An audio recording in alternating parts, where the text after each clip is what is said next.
You know, the Droid OS, if you're used to a Windows phone or a BlackBerry phone, will take some getting used to, but again, I found it to be pretty solid. The applications on these phones are pretty varied, different things that you can do with them, but the app selection again is great on both. You know, we are looking at Dropbox and Evernote. Both of those would be highly recommended for note taking as well as kind of file synchronization. You can see I think both of these devices have the Dropbox application on them. You know, just overall use and navigation, I would think it's about a tie. I mean, you can see they both use a little bit different methods for navigating around. HTC has a little bit different capabilities of customizing the different screens that you can have and being able to go back and forth with different apps and the ability to add widgets and customize. I would probably have to give the edge to the Thunderbolt. HTC's done a great job of being able to go in and set things up. So if we go in here in settings, you can see that under the personalized section there's scenes, wallpapers, skins. You can change widgets and apps and put things all over the place. The iPhone does support folders now. I don't have any on this right now, but you can do folders on the Thunderbolt as well. Just in terms of its ability to personalize it and kind of make it more your phone, the edge would have to go to the Thunderbolt on that. So surfing the web, both of these have, I believe, 1 gigahertz processors on them. This is Apple's kind of proprietary processor, and I've apologized to the manufacturer, but I forget who makes this processor. I found that the ability to render a web page on both phones was about the same. Maybe the HTC Thunderbolt was able to pull stuff up a little bit faster than the iPhone. The screen, obviously, with the Thunderbolt actually being physically a bigger screen by almost an inch, you can see there. I've tried to match up the bottom of the screen so that you can see how big it is. But the resolution on the iPhone 4, they call it the Retina display because supposedly your Retina is supposed to not be able to see anything finer than that. The quality of the screen on the iPhone is a little bit better. It's a higher resolution screen, more dots per inch than the Thunderbolt has. But when you're looking at pictures or photos, sometimes resolution isn't everything. Sometimes just being able to get something a little bit bigger to show people is worth something too. So, you know, again on the iPhone, I think one of the biggest things that's missing compared to the Android operating system is the integrated voice support. The voice support on the Verizon HTC Thunderbolt was unbelievable. You can pretty much search for anything from anywhere by either hitting the search button or holding down the search button to search by voice or to call by voice. There is some voice capability on the iPhone. You can see here, I'll go hit the home screen and I'll hold down the home button and it'll say voice control. Call Baxter and Woodman, Crystal Lake. Baxter and Woodman, Crystal Lake.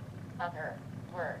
So you can see there it does have voice support for making phone calls, which I think is pretty fundamental to a phone, whereas the Thunderbolt here you can actually do things like search contacts, look things up, you can search the internet, you can actually do an entire email based on the voice, some of the voice capabilities of the phone. So there's lots of different capabilities with the voice on the HTC Thunderbolt. So in terms of flexibility of voice operation, I will give this one to the HTC Thunderbolt and the Android operating system for doing a great job. One of the things I really missed, with that said, on the Thunderbolt is I cannot, while I'm in contacts, I cannot search for contacts by company name, nor can I display the company name in my contacts. So very disappointed with that.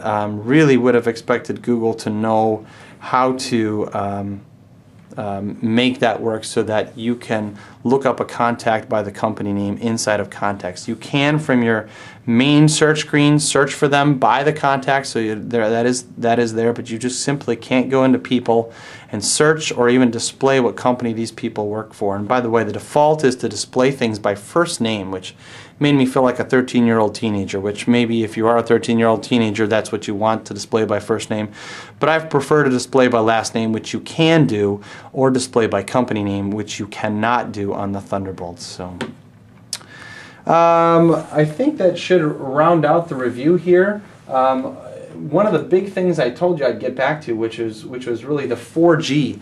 Unfortunately, where I'm doing this video right now, we don't have 4G coverage, but we're in Chicagoland here, and 4G is being deployed pretty quickly across the Chicago metro area.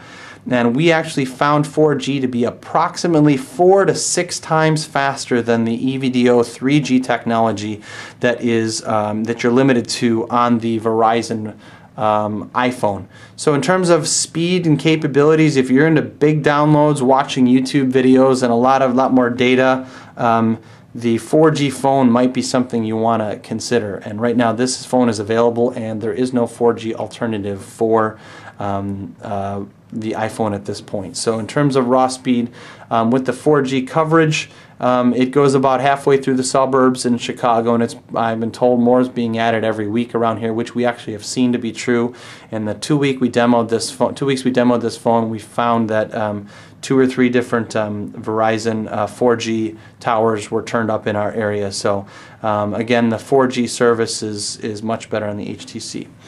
One of the other noticeable features, the iPhone does have a navigation app with it, so you can do some real basic directions on there, and it'll follow you. It'll use the integrated GPS to find you like it just did there, and then you can use that for directions, and we found that it worked pretty darn well. However, it is not what I would call a true navigation app, which if you look on the Thunderbolt here, we will go ahead and open the navigation, so you can see they have a Maps application here, but there's also a separate application which is integrated that gives you navigation driving directions, full voice support, so you can tell it, you can just hit the phone and say drive to, and you can see here you have a very GPS looking map complete with aerials if you want them. It will do talking directions as well, so it'll tell you where to turn, how fast, and how fast you're coming up on things. It'll give you estimated time to your destination, all kinds of neat features, as well as supporting alternate routes. So you can go in here and you can say, find me an alternate route. It will go look at the current traffic for that time, so it uses the integrated internet connection to look at the traffic and suggest alternate routes. You can see there, you can tap on different routes. It'll tell you how long it's going to take for each and how many miles. I do a lot of driving on my job and found that to be pretty helpful. So the navigation features, I would have to give the edge to the HTC Thunderbolt as having more capabilities on that. Let's see, anything else? The media capabilities on both devices were excellent. I had no problems viewing all the common video and audio files. Because these are work phones, I didn't heavily get into the iTunes or the media applications in terms of music on there.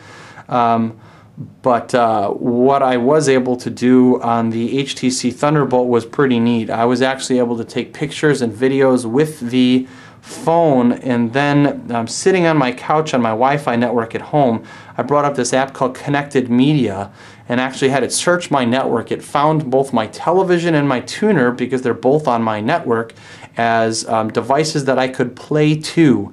So this phone allowed me to take a movie and pictures and play both a slideshow and movie with audio to my media center at home with nothing but a Wi-Fi connection. And I'll tell you, I thought I would have to set it up and configure it, but when I was on my home Wi-Fi network, I selected the media type.